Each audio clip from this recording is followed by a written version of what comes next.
네, 기초과정 11번째 강좌는 기초입문서 93페이지에 보시면 두 번째 파트입니다. 부동산 거래 신고 등에 관한 법령이고요. 이제 우리가 기본 이론 과정에 가면 적어도 한 5시간 정도는 공부하셔야 될 부분인데 기초과정이니까 간략하게 1시간을 통해서 개략적인 사항들만 살펴보도록 하겠습니다. 공인중개사 법령 및 중개실무라고 하는 시험 과목의 두 번째 테마가 부동산 거래 신고 등에 관한 법률입니다. 부동산 거래 신고 등에 관한 법률인데요. 이 부동산 거래 신고 등에 관한 법률 편에서 살펴보셔야 될 제도가 세 가지입니다. 첫 번째가 법의 제명으로도 언급되어 있었던 부동산 거래 신고라고 하는 제도이고요. 그 다음에 두 번째는 외국인 등의 부동산 취득이요. 외국인 등이 대한민국의 부동산의 취득과 관련해 적용을 받게 되는 특례 규정들 있습니다. 그리고 세 번째는 토지거래 허가, 많이 들어보시는 제도이죠. 이 토지거래 허가라고 하는 제도.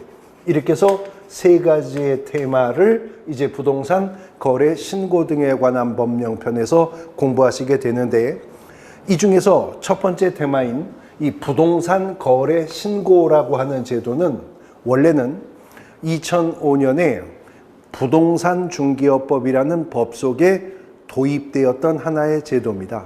그래서 우리가 지금까지 공부했었던 공인중개사법이라고 하는 법이 원래 1983년 제정될 때는 부동산 중개업법이라는 이름으로 제정되었었다고 했었죠. 그 부동산 중개업법이 2005년 부동산 거래 신고 제도를 도입을 하면서 법의 명칭을 공인중개사의 업무 및 부동산 거래 신고에 관한 법률로 명칭을 개정을 했었던 겁니다. 그랬다가 2014년에 이 부동산 거래 신고 제도가 공인중개사법에서 분리 독립하여 나가서 독립한 하나의 법률로 운영됩니다. 그래서 이제 방금 전 시간에 공부하셨던 공인중개사 법령편과는 별개의 독립한 법률로 이제 부동산 거래 신고 등에 관한 법령을 공부하는 건데, 부동산 거래 신고 등에 관한 법령이 또 개정되는 과정에서 예전에 외국인 토지법이라고 하는 법이 있었거든요. 그 법이 폐지가 되면서 그 법 속에 있는 내용을 이 법 안에다가 수록을 한 것이고요.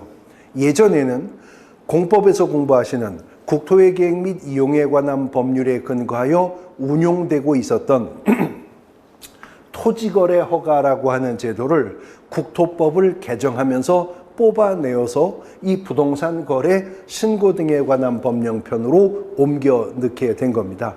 그래서 부동산 거래 신고 등에 관한 법령편은 부동산 거래 신고 제도와 외국인의 부동산 취득에 관한 특례 규정과 토지거래 허가 제도, 이렇게 세 가지의 내용을 담게 되었는데, 통상적으로 이 부동산 거래 신고 등에 관한 법령편에서 본 과목의 15% 문제가 출제가 됩니다. 그러니까 총 40문제 중 5문제 정도가 출제가 되는데, 통상적으로 그 5문제는 부동산 거래 신고 제도에서 2문제 고정 출제, 외국인의 부동산 취득에 관한 특례 규정에서 1문제 출제, 그리고 토지거래 허가 제도에서 1문제나 2문제, 아니면 1문제 나오고 부동산 거래 신고 등에 관한 법령 종합사항에서 1문제, 이렇게 해서 5문제 정도 문제가 출제가 될 것이다 라고 예측하시면 됩니다. 그 중에 먼저 부동산 거래 신고라고 하는 제도인데요.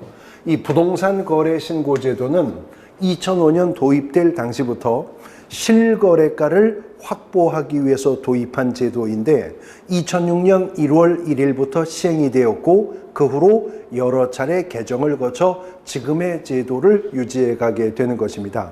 제목이 부동산 거래 신고라고 되어 있습니다만 부동산만 신고해야 되는 대상은 아니고요. 거래 신고라고 되어 있지만 모든 거래가 신고의 대상이 되는 것은 아닌 것입니다. 그러면 어떤 물건이나 권리에 대한 어떤 거래 계약이 저 신고 의무가 있게 되는가라고 하는 것인데 93페이지에 보시면 하단부 박스에 신고해야 될 대상이 언급되고 있죠.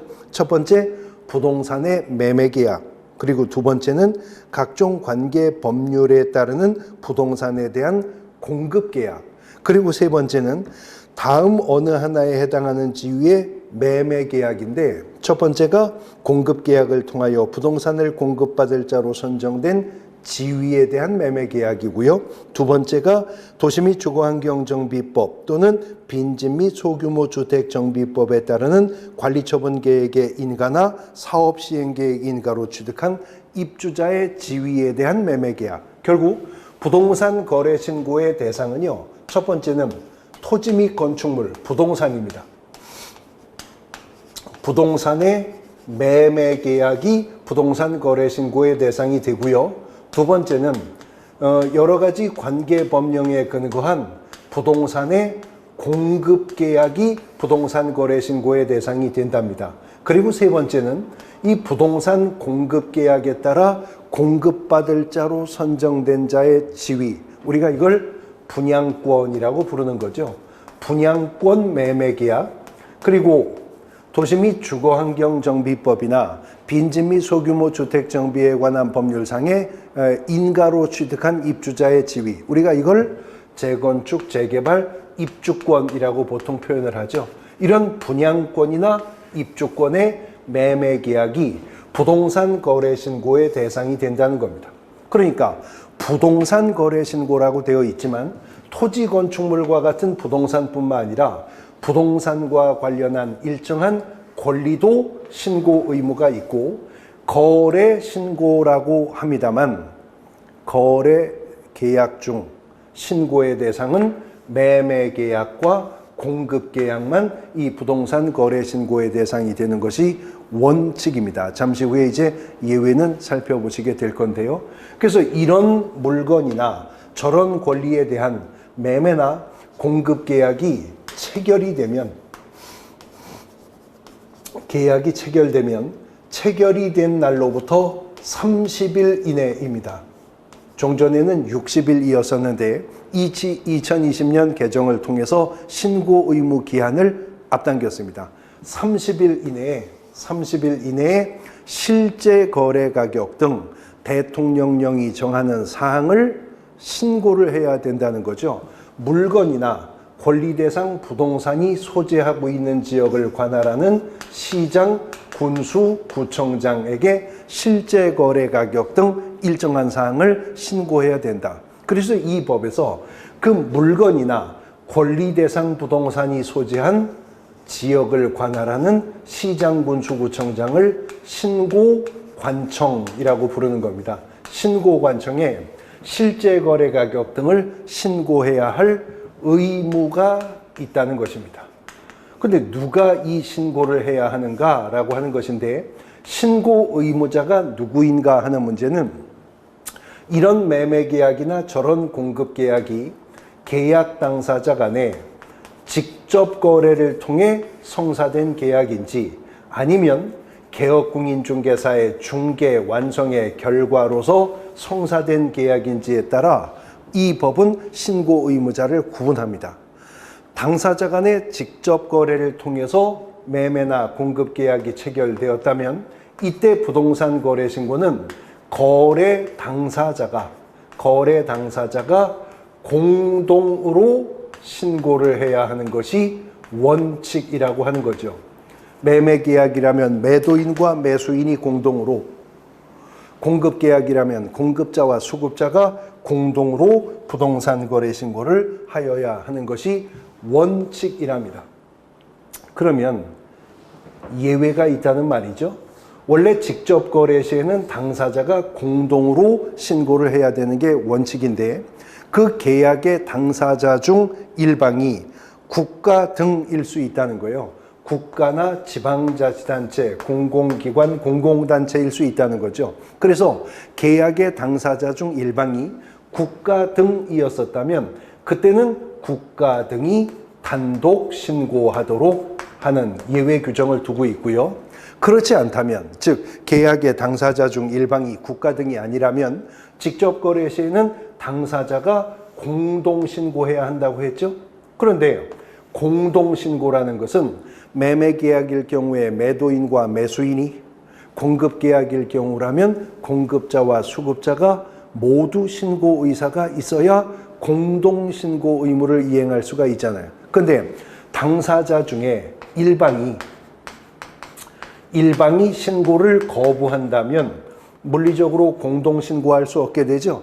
그러니까 당사자 중에 일방이 신고를 거부한다면 그때는 상대방이 단독으로 신고할 수 있는 예외를 인정을 해주고 있다라고 하는 겁니다. 매매나 공급 계약이 직접 거래로 성사되었을 때 그렇다는 겁니다. 그런데 이런 매매 계약이나 저런 공급 계약이 만일 개업 공인중개사의 중개 완성의 결과로 성사가 된 계약이라면 이때 부동산 거래 신고는 개업 공인중개사가 신고 의무자가 됩니다. 법상의 신고 의무자가 바뀌어버려요. 중개 완성시라면 개업 공인중개사가 신고해야 된다는 거죠. 만일 공동중개로 인하여 저런 매매나 공급계약이 체결되었다면 그 거래계약 알선에 참여했던 개업공인중개사들이 공동으로 부동산 거래신고를 해야 된다. 근데 그때도 마찬가지로 공동중개 완성으로 계약이 체결되었는데 중개에 참여했었던 개업공인중개사 중 일방이 신고를 거부한다면 상대 개업공인중개사가 단독으로 부동산 거래 신고할 수가 있다는 거죠. 부동산 거래 신고는 직접 거래 시에는 거래 당사자에게 신고 의무가 있고 중개 완성 시에는 개업공인중개사에게 신고 의무가 있다는 겁니다. 그런데 직접 거래 시에 당사자에게 신고 의무가 있습니다만 당사자 중 1인의 위임을 받은 자가 부동산 거래 신고를 대행할 수 있습니다. 대리 신고가 인정이 됩니다. 단 대리 신고는 신고관청에 방문 신고하는 경우에만 대리 신고가 가능하고 인터넷을 이용한 전자문서 신고는 대리 신고할 수가 없는 것인데요. 이러한 대리인은 직접 거래 시 당사자 중에 1인의 위임을 받은 대리인은 신고관청에 갔다면 대리인 자신의 신분증명서를 내보이고 위임을 한 당사자가 자필 서명을 한 위임장에다가 위임을 한 당사자의 신분증명서 사본을 첨부하여 부동산 거래 신고서와 함께 신고관청에 제출하도록 하는 겁니다. 이것도 하나의 민법상 임의 대리 관계에 있기 때문에 그렇게 하여서 대리권 증명을 하라는 거죠. 자, 그런데 중개가 완성되어 계약이 체결되었다면 신고 의무는 개업공인중개사에게 있다고 했었죠. 근데 중개 완성 시에도 개업공인중개사의 위임을 받아 부동산 거래 신고를 대행할 수가 있는 자가 있는데 고용인 중 소속 공인중개사입니다. 중개보조원은 공인중개사가 아닌 자로서 단순한 업무만 보조할 수 있기 때문에 중개보조원은 부동산 거래 신고를 대행할 수 없지만 소속 공인중개사라면 개업공인중개사의 위임을 받아 부동산 거래 신고를 대행할 수 있다. 역시 소속 공인중개사도 개업공인중개사의 위임을 받아 신고관청에 부동산 거래 신고 대행하러 갔다면 소속 공인중개사 자신의 신분증명서 신고관청에 내보여야 할 겁니다. 그러나 이 법이 소속 공인중개사에게는 개업공인중개사의 자필 서명된 위임장이나 개업공인중개사의 신분증명서 사본을 첨부해 올 것을 요구하진 않습니다. 왜냐하면 이미 배우셨는데 기초과정이지만 이미 공인중개사법은 개업공인중개사가 고용인을 고용했다면 소속 공인중개사는 물론이고 중개보조원이었다 하더라도 그들이 업무를 개시하기 전 등록관청에 고용신고하도록 되어 있는 거죠. 그러니까 시장군수구청장인 신고관청은 행정정보 이용이나 행정정보의 공동 이용의 방법을 통해 지금 온 이 소속공인중개사가 보낸 저 개업공인중개사의 고용인 중 소속공인중개사가 맞는지는 확인할 수가 있도록 조치를 했기 때문에 그렇습니다. 이렇게 해서 부동산 거래 신고를 하는데 그러면 어떤 내용을 신고해야 하는가라고 하는 거죠. 부동산 거래 신고해야 될 사항 94페이지에 쭉 펼쳐지고 있습니다. 이건 이제 기본 이론 과정 가서 조금 더 상세하게 구분해서 살펴보시게 될 건데 이런 내용들에 대해서 부동산 거래 신고를 하게 됩니다. 부동산 거래 신고를 하는데 부동산 거래 신고 제도는 실거래가를 확보하기 위해서 도입한 제도라고 하는 거죠. 그러므로 실제 거래 가격 그대로 신고했는지 여부에 대해서 신고관청은 이제 적정성 여부를 확인하도록 합니다. 그런데 우리가 공인중개사 시험을 치르게 될 2021년 10월 이전에 이미 지금 개정은 확정되어서 10월 이전에 시행될 사항이 지금 부동산 거래 신고의 대상은 부동산과 분양권 입주권의 매매 계약과 부동산 공급 계약만 부동산 거래 신고 의무가 있죠. 그런데 일정한 범위 내에서는 주택 임대차 계약에 대해서도 이제 신고해야 될 의무가 2021년 6월부터는 시행됩니다. 그러니까 지금 현재는 시행되고 있지는 않지만 10월 우리가 시험에 응시할 시점에는 시행되고 있는 법일 것이기 때문에 미리 공부를 해 두셔야 되는데요. 교재 95페이지 하단부에 보시면 주택 임대차 계약의 신고 있죠. 그래서 이거 외에도 이제 일정한 경우에 주택 임대차 계약도 매매나 공급 계약이 아닌데 주택 임대차 계약의 경우에도 신고해야 될 의무가 앞으로 시행되게 될 것입니다. 보시면 괄호 1번의 1항 임대차 계약 당사자는 주택에 대하여 대통령령으로 정하는 금액을 초과하는 임대차 계약을 체결한 경우에 그 보증금 또는 차임 등 국토교통부령이 정하는 사항을 임대차 계약 체결일로부터 30일 이내에 주택 소재지를 관할하는 신고관청에 공동으로 신고해야 된다. 그러면 일반적인 부동산 거래 신고와 마찬가지로 체결일로부터 30일 이내에 신고관청에 신고해야 된다는 것은 같죠. 그런데 일반적인 부동산 거래 신고는 부동산 매매 계약, 분양권, 입주권, 매매 계약, 부동산 공급 계약이라면 거래 금액 얼마부터 신고 의무가 있다는 말 없었어요.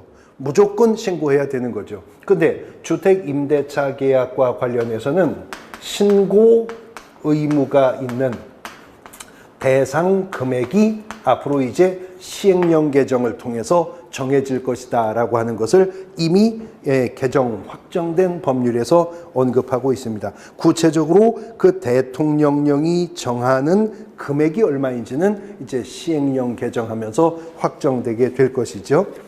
그 다음에 페이지 넘어가 보면 단독신고 예외 그대로입니다. 이 주택임대차 계약 신고도 임대인과 임차인이 공동 신고해야 되지만 당사자 중 일방이 거부하면 상대방이 단독 신고할 수 있다.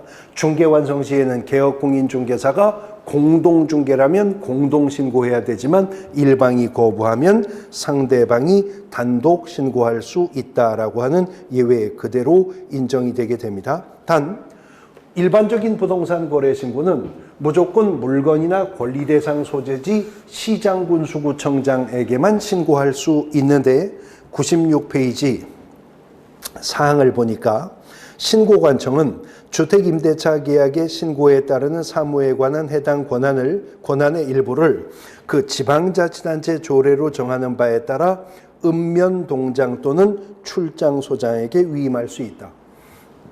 일반적인 부동산 거래 신고는 신고관청이 그 업무를 위탁할 수 있는 규정이 없는데 주택임대차 계약 신고는 시장군수구청장인 신고관청이 읍면동장이나 출장소장에게 위탁할 수 있는 규정을 두고 있는 것입니다. 그 다음 부동산 거래 신고도 잠시 후에 볼 건데 변경이 되거나 아니면 해제가 되었을 때 해제 신고 의무가 있거든요. 여기도 주택임대차 계약도 변경이나 해제가 있었을 때 그 변경 신고, 해제 신고할 의무를 함께 규정하게 되는 것이고요.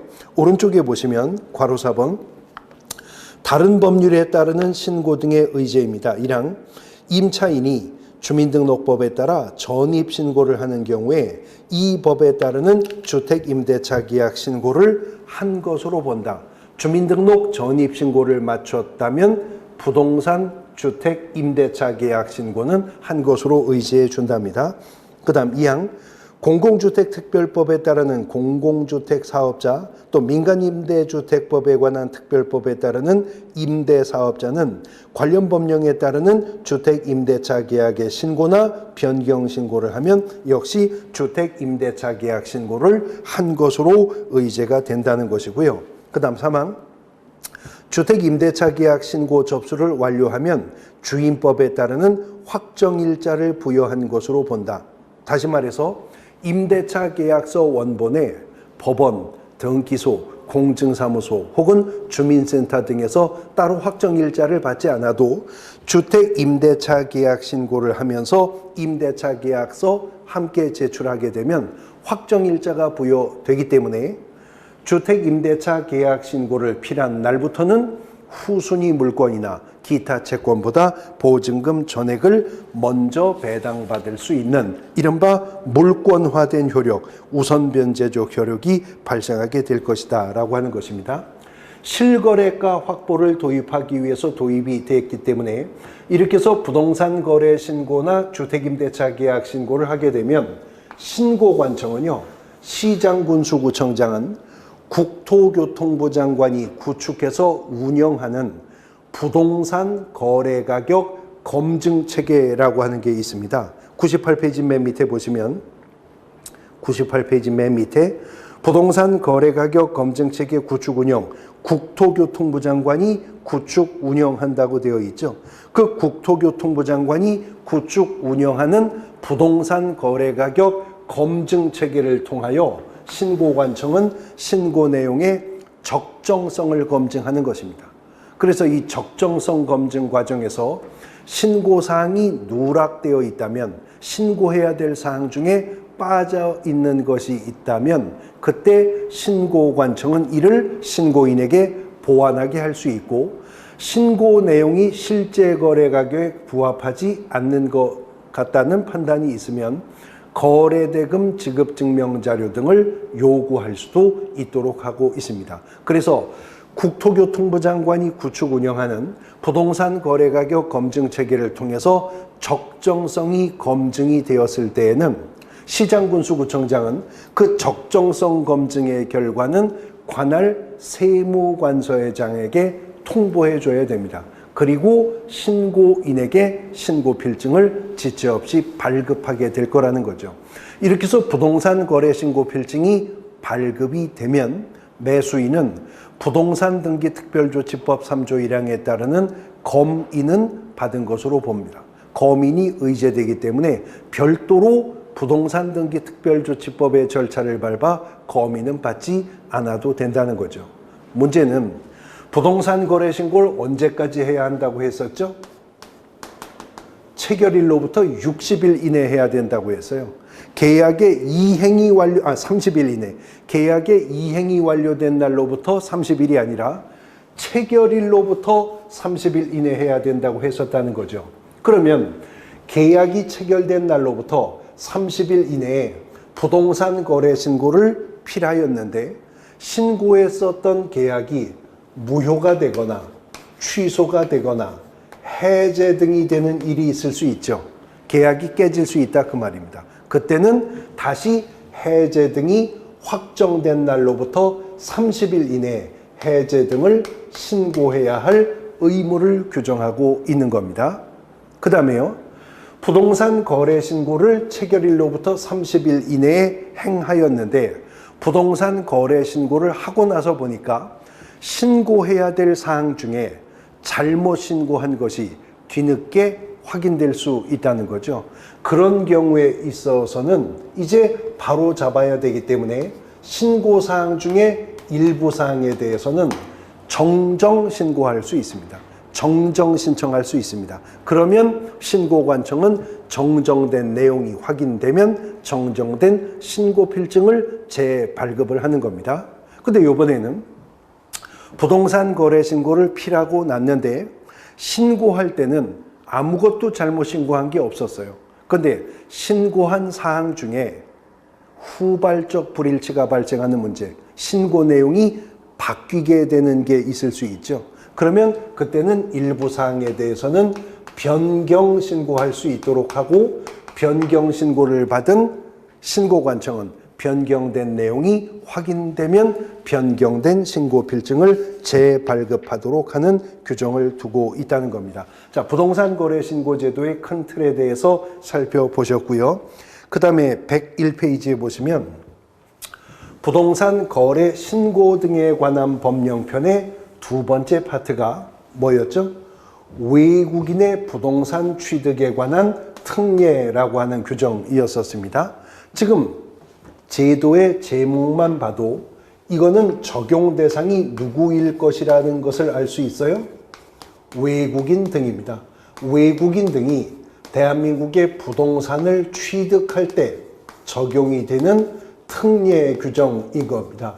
그러면 부동산 거래 신고 등에 관한 법령이 국내법임에도 불구하고 이 제도는 외국인 등에게 적용이 되겠죠. 그러면 이 특례 규정에 적용을 받게 될 그 외국인 등이 누구냐 하는 문제가 먼저 확정되어야 적용 범위가 인적으로 확정되게 될 건데, 법에서 말하고 있는 외국인이잖아요. 그러니까 여기서 말하는 외국인은 국적을 기준으로 판단을 하는 겁니다. 대한민국 국적을 보유하지 않은 개인이 지금 이 특례 규정에 적용 대상이 될 외국인입니다. 한국 국적 없는 개인이 외국인이라고요. 그런데 법에서 말하는 권리의 주체로서의 사람은 자연인도 있지만 법인도 있잖아요. 그래서 법인의 경우에는 외국 법령에 근거해서 설립된 법인이나 단체가 특례 규정에 적용을 받을 외국인 등에 속합니다. 그런데 그렇지 않은 법인이나 단체라 하더라도 자본금이나 의결권의 반액이나 반수 이상이 대한민국 국적을 보유하지 않은 개인에게 속해 있는 법인단체이거나 그 법인의 임원 또는 단체의 사원 구성원 중 반수 이상이, 2분의 1 이상이 대한민국 국적을 보유하지 않은 개인에게 속해 있는 법인이나 단체일 경우라면 이 특례 규정에 적용을 받습니다. 그러한 외국인 등이 대한민국의 부동산을 취득할 때 적용이 되는 겁니다. 처분할 때는 적용하지 않고 취득할 때, 소유권 취득할 때 이 특례 규정에 적용이 있게 되는데, 그 원칙은요, 신고제입니다. 외국인 등이 대한민국의 부동산을 취득하는 사실에 대해서는 신고해야 한다는 거죠. 근데 어떻게 신고해야 하는가에 대해서는 어떤 원인으로 취득했느냐에 따라 일단 양분을 해요. 계약을 원인으로 취득을 한 것이냐, 아니면 계약 외의 원인으로 취득을 했느냐에 따라 양분을 하는 거죠. 그래서 외국인이 계약을 원인으로 대한민국의 부동산을 취득했다면 계약 체결일로부터, 여기는 60일입니다. 계약 체결일로부터 60일 이내에 부동산 소재지 관할 시장군수구청장에게 외국인으로 대한민국의 부동산을 취득했다는 사실을 신고해야 한다는 겁니다. 그런데 토지나 건축물의 매매 계약이 체결되면요, 계약의 당사자가 외국인이어도 부동산 거래 신고해야 되는 거거든요. 근데 부동산 거래 신고는 이미 30일 이내에 했어야 하는 거죠. 그래서 만약에 이 계약이 부동산 거래 신고의 대상이 되는 매매나 공급 계약이었었다면 그때는 외국인도 이 신고를 해야 되기 때문에 이 신고를 했을 때에는 특례 규정에 따르는 신고는 하지 않아도 된다는 겁니다. 그런데 토지 건물의 교환 계약, 토지나 건물의 증여 계약은 부동산 거래 신고 대상이 아니었었죠. 그렇다면 그 취득자가 외국인일 때는 체결일로부터 60일 이내에 특례 규정에 따르는 신고를 하여야 할 것입니다. 그 다음 계약 외의 원인, 상속이나 판결이나 경매나 법률 규정에 의한 환매권의 행사나 건물의 신축, 증축, 개축, 재축 등이 여기에 속할 건데 계약 외 원인으로 외국인 등이 대한민국의 부동산을 취득했다면 그때는 취득일로부터 6개월 이내에 취득 사실을 신고해야 된다. 근데 대한민국 국적을 가지고 있는 대한민국 국민이 대한민국의 부동산을 보유하고 있는 상태에서 국적을 바꾸게 될 수 있죠. 한국 국적 포기하고 미국 국적을 취득한다든가 이런 경우요. 이런 경우에는 그 국적이 변경된 날을 기준으로 변경일로부터 역시 6개월 이내에 외국인으로 변경되었지만 이 부동산 등을 계속 보유하겠다는 신고를 해야 한다는 거죠. 이게 원칙인데요. 예외적으로는 외국인이 사전에 시장군수구청장에 허가를 받아야만 취득이 가능한 일부 지역과 구역들이 특례 규정에 정해져 있습니다. 군사기지 및 시설 보호구역이라든가 국방 목적을 위해서 필요한 일부 섬지역이라든가 문화재보호법상의 보호물과 그 보호구역, 그 다음에 자연환경보존법상의 생태경관 보존지역과 야생생물 특별보호구역이 거기에 속하게 됩니다. 102페이지 상단부 박스 안에 지금 제가 언급한 사전 허가 대상 구역이 있습니다. 이런 구역이나 지역은 사전에 시장군수구청장에게 허가를 받아야만 외국인은 그 토지를 취득할 수 있고요. 허가 없이 취득계약을 체결했다면 계약은 무효가 될 뿐만 아니라 2년 이하의 징역 또는 2천만 원 이하의 벌금형으로 처벌받게 될 것이다 하는 것이죠. 외국인 부동산 취득에 관한 특례 규정입니다. 세 번째는 부동산 거래 신고 등에 관한 법령편의 세 번째 테마가 토지거래 허가라고 하는 제도라고 했었죠. 그런데 이 토지거래 허가라고 하는 제도는 꽤 오래된 제도이고 예전에는 국토의 계획 및 이용에 관한 법률에 근거해 운용되고 있었던 제도가 저 법이 개편되면서 우리 법 속으로 이제 들어오게 되었다고 했잖아요.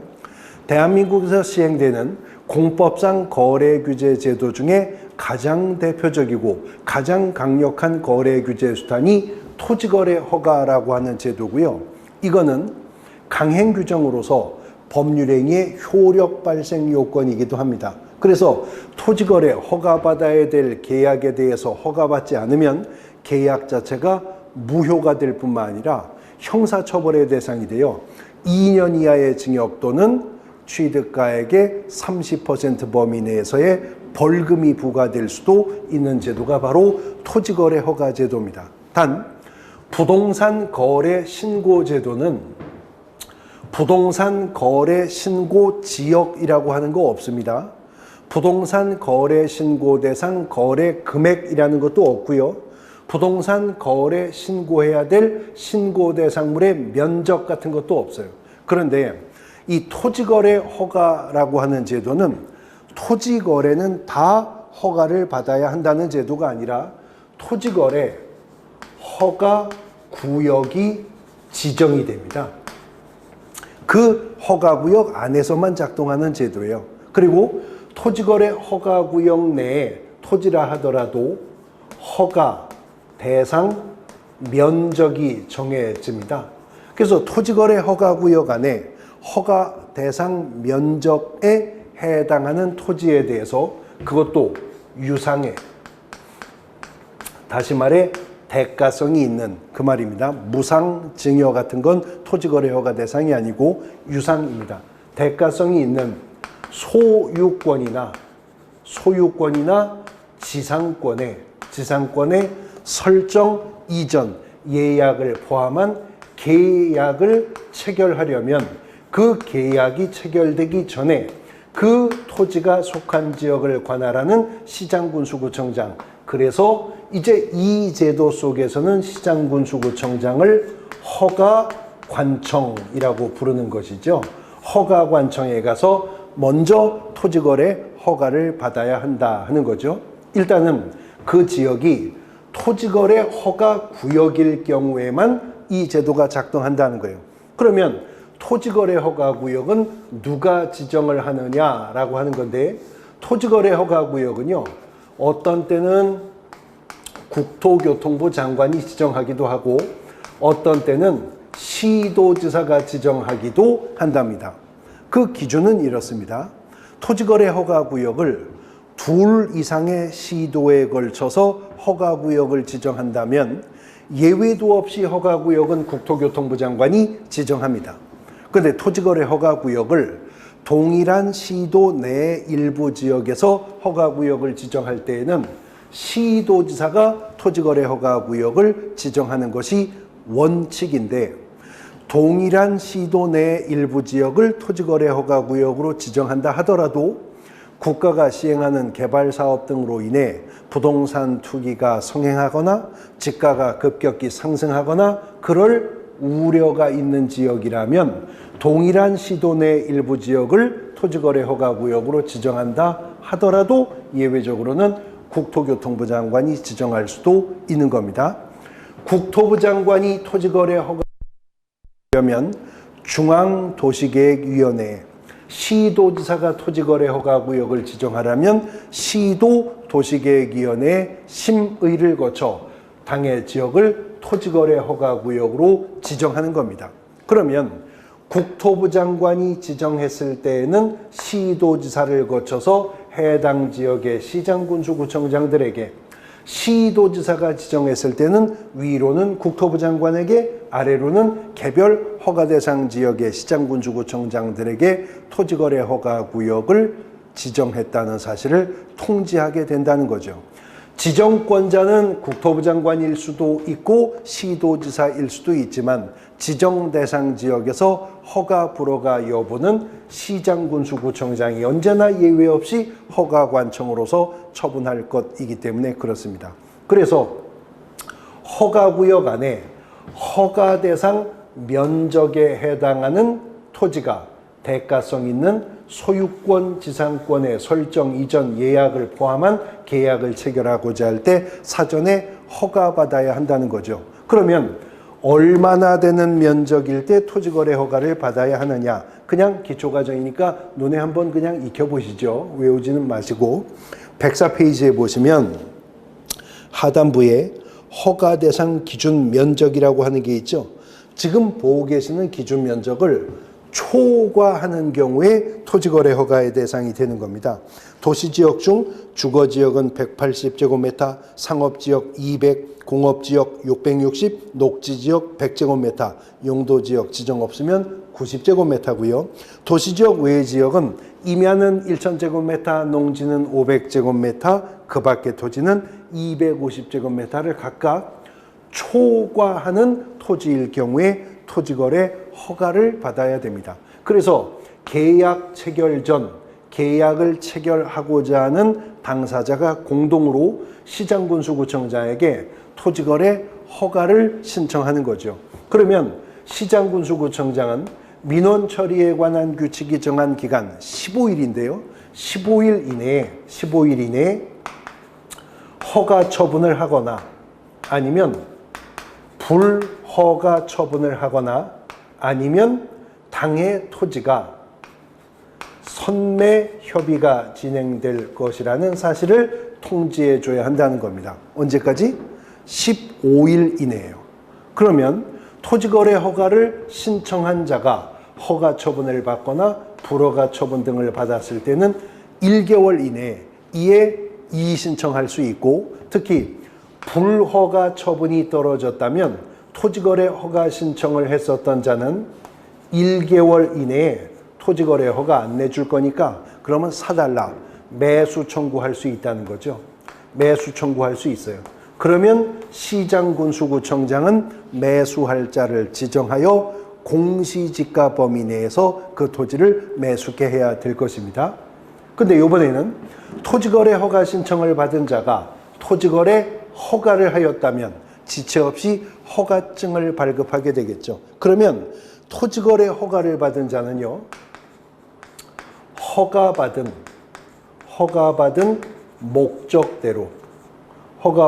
목적대로 토지를 이용해야 할 의무가 발생하는데, 토지거래 허가구역을 지정할 때는 토지거래 허가구역은 5년 이내의 범위 내에서 토지거래 허가구역을 지정하기 때문에 허가받은 목적대로 이용하되 5년 이내의 범위 내에서 어떤 용도로 허가받았느냐에 따라 개별적으로 2년, 4년, 5년 이용 의무가 있습니다.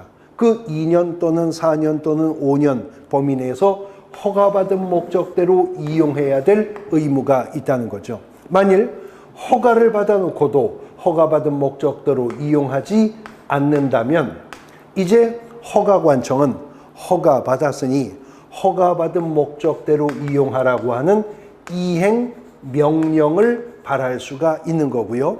이행명령을 내렸는데도 허가받은 목적대로 이용하지 않으면 이행강제금을 이행이 될 때까지 1년에 한 번씩 10% 그 토지의 거래 금액의 10% 범위 내에서 이행강제금을 부과할 수 있도록 하는 제도입니다. 이렇게 해서 토지거래 허가를 득하게 되면요, 그 토지가 농지였었다 하더라도 농지법상의 농지취득자격증명은 받은 것으로 봅니다. 별도로 농지법의 절차를 밟아 농지취득자격증명 발급받지 않아도 된다는 거죠. 그리고 토지거래 허가를 득하였다면 부동산 등기특별조치법상의 검인도 의제가 됩니다. 별도로 계약 체결을 위해 계약서에 검인을 받아야 할 필요도 없다는 거죠.